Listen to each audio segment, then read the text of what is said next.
want to ask you something. How much does the scale affect your day? Not just your weight, but your mood, your confidence, motivation, and how you actually talk to yourself. For many women, the scale doesn't just measure weight, it decides whether today is a good day or a bad one. And that's a lot of power to give to a number on a scale. Most women don't realize how much meaning they've given the scale. It doesn't just say this is your weight, here's your number. It says you're doing it right. You messed up. You should feel proud.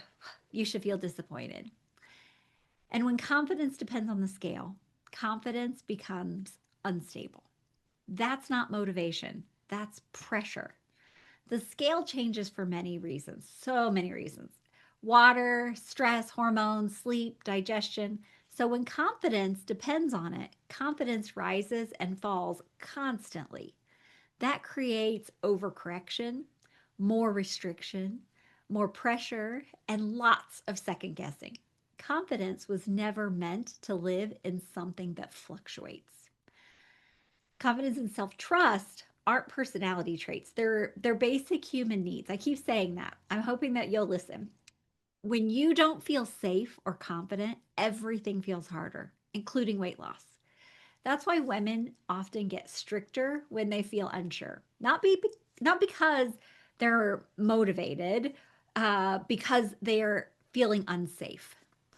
Real confidence isn't built by outcomes. It's built by evidence that you trust. Showing up, listening to yourself, following through on small promises, and coming back even after the hard days.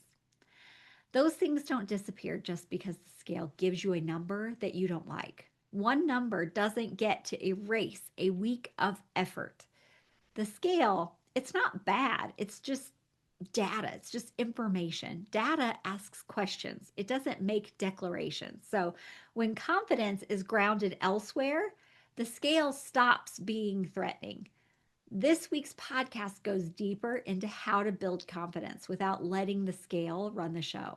And if you want support learning how to build confidence without um, from evidence instead of outcomes, my free webinar is the best place to start.